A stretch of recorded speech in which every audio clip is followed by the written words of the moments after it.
그런데 며칠 후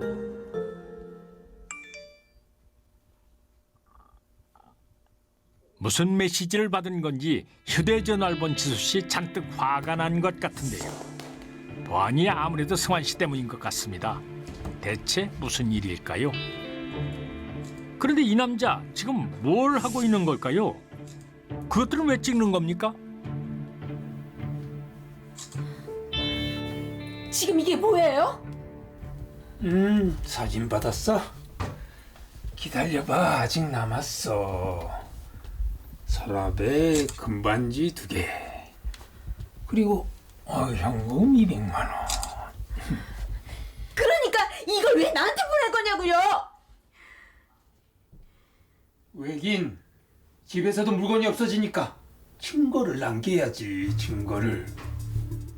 지금 날 의심하는 거예요? 이 집에 당신하고 나하고 둘밖에 더 있어? 아하, 금고 사건 이후로 집에서도 물건이 사라졌던 겁니다. 아무래도 지수 씨 의심을 피하긴 힘들 것 같은데요. 이거 야단 났군요.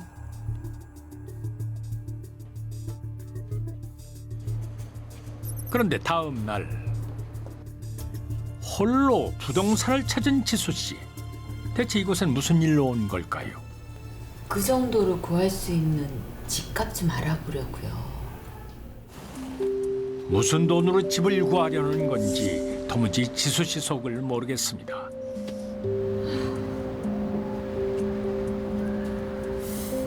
아직 좀 부족한데. 설마 그 쥐꼬리만한 생활비를 모았을 리는 만무하고 다른 비상금이라도 있었던 걸까요? 어째 오해 사기 딱 좋은 상황이군요. 며칠 후 휴일을 맞아 가게를 닫고 일찍 돌아온 승환 씨. 그런데 이게 무슨 난리입니까? 온통 난장판이 된 집안. 일단 승환 씨 귀중품부터 확인을 해봐야겠습니다. 뭐야? 그런데 안방 역시 엉망인 상황. 없어. 여기도 없어. 예시. 계속된 도난 사건에 결국 경찰에 신고를 하게 됩니다. 경찰서죠. 도둑이 들었어요. 대체 누가 이런 짓을 한 걸까요? 그러니까 도난 당한 게 뭐라고 하셨죠? 그런데 그때 마침 집에 돌아온 지수 씨. 집안 상황이 충격적이긴 마찬가지인데요.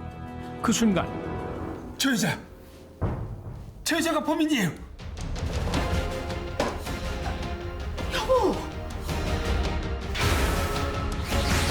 아내인 지수 씨를 절도범으로 지목한 승환 씨.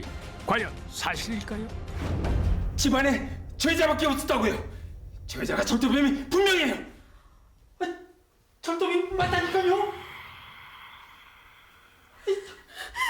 이 인간이 하나도 못해 날 절도범으로 신고를 해. 그럼 절도범으로 신고하지 뭐로 신고하냐? 뭐라고? 자자자자자 진정들 좀 하시고. 그러니까 두 분 실제 부부가 맞는 거죠? 예? 같이 살고 계시고. 부르면 뭐합니까? 남편 돈이 넘쳐간 여자가 무슨 아닙니까? 진짜 꼭 이렇게까지 해야 돼? 내가 당신 속성을 모를 것 같아? 승환 씨의 속셈이라니요. 이건 또 무슨 말입니까? 재혼 후에 궁핍한 삶을 견딜 수 없었던 지수 씨. 내가 이러려고 재혼했나. 그래, 내가 번다 벌어. 결국 승환 씨 몰래 일을 하기로 결심을 했던 겁니다. 몸은 힘들어도 돈을 번다는 사실에 즐거웠던 지수 씨. 사골만 넣고 올게. 네. 고생하셨어요. 부탁한 대로 현금으로 준비했어요. 감사합니다. 예, 수고 많으셨어요. 그 결실은 생각보다 달콤했습니다. 직접 번 돈으로 그동안 하고 싶었던 것들을 했던 것이죠. 여보 나왔어.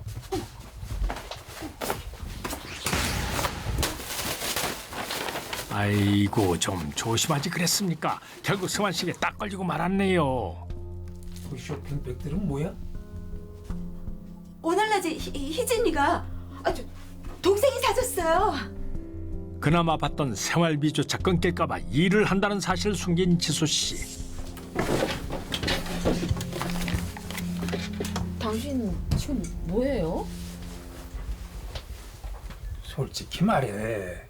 요즘 생활비 없다고 돈돈거리더니 내 돈 가져간 거 아니야? 당신 지금 날 도둑 취급하는 거예요? 갑자기 쇼핑을 하지 않나? 옷이랑 로션이 어쩌고 하질 않나? 얼른 말해. 뭐 가져갔어?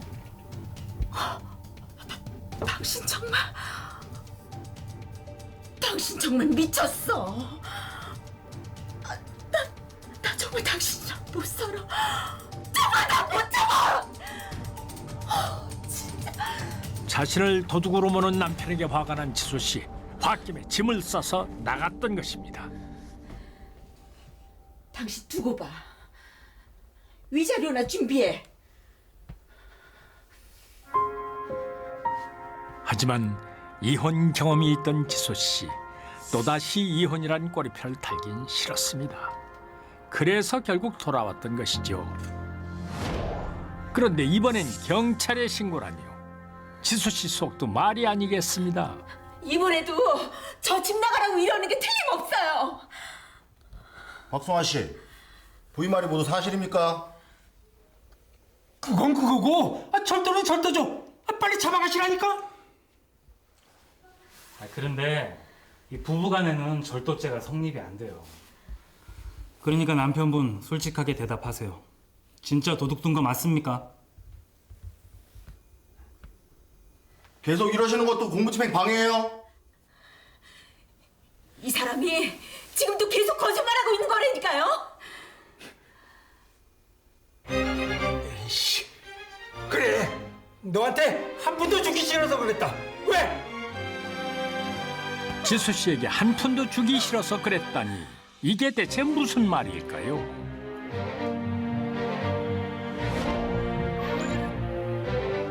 사실 재혼 후 서로의 모습에 실망을 한 것은 지수 씨뿐만이 아니었습니다. 여보 나왔어. 여보. 결혼 전엔 자신을 살뜰히 챙겨주던 지수 씨가 변했던 건데요. 사실 두 사람 서로에 대해 몰라도 너무 몰랐던 것이죠. 외로운 생활을 청산하고 달콤한 재혼 생활을 꿈꿨던 승환 씨. 그 바람이 깨져버린 것입니다. 이렇게 한 번 틀어진 관계는 나아질 기미가 보이질 않았는데요. 언제부턴가 지수 씨의 단점들만 보이기 시작한 승환 씨. 철약이 몸에 밴 승환 씨가 보기엔 지수 씨는 낭비가 너무 심했습니다. 하나부터 열까지 맞는 게 하나도 없었던 것이지요. 그렇게 지수 씨의 모든 게 싫어지자 결국 아내를 의심하기까지 한 승환 씨. 지수 씨의 가출은 오히려 승환 씨에게 하나의 계기가 됐습니다. 가출을 핑계로 이혼하려 했던 것이죠. 그런데 계획에 차질이 생겨버리고 맙니다. 바로 지수 씨가 돌아왔던 건데요. 그래서 다시 머리를 굴린 승환 씨. 위자료 없이 이혼할 수 있는 새로운 방법을 생각해냅니다. 동네 사람들에게 지수 씨는 이미 가출의 경험이 있는 불량한 아내. 승환 씨는 사람들의 그 오해를 이용했던 것입니다. 일부러 돈이 없어진 척 아내를 의심하게끔 상황을 꾸몄던 것이죠. 내 돈.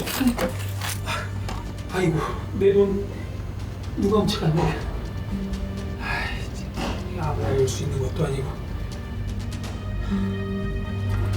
지수 씨를 절도범으로 몰아 이혼에 유리한 상황을 만들려고 했던 승환 씨. 아이고 준비도 참 철저하게 했습니다. 승환 씨의 없어진 돈과 귀중품들은 모두 이곳에 있었는데요. 우리 아가들 잠시만 여기 있어. 이 모든 게 승환 씨의 자작극이었습니다. 남편과 아내를 절도죄로 몰아서 이혼에 유리한 상황을 만들려고 했는데요. 설령 아내가 실제로 절도를 했다고 해도 이 배우자에 대한 절도죄는 형을 면제한다는 친족상 도례에 적용되기 때문에 두 사람은 아무런 처벌을 받지 않고 사건이 마무리됩니다. 그렇지만 결국 이 부부는 서로를 상대로 이혼 및 위자료 청구 소송을 내게 되는데요. 법원은 생활비도 주지 않고 아내를 절도범으로 신고를 한 남편에게 이 혼인 파탄의 주된 원인이 있다고 보고 아내에게 위자료 2천만 원을 지급하라는 판결을 내렸습니다. 서로 상처만 받은 채 2년 만에 갈라서게 된 두 사람. 너 두고 오자. 내 돈 가지고 잘 살잖아. 도둑으로 몰린 보람이 있네. 위자료 잘 쓸게요. 야야야! 너 내 사랑에서 멈춰가는 거 아니야? 결국 자신의 얕은 꾀로 돈은 물론 아내까지 잃게 된 승환 씨. 두 사람이 좀 더 서로를 이해했다면 지금쯤 승환 씨는 그 누구보다도 풍요로운 삶을 살고 있지 않았을까요?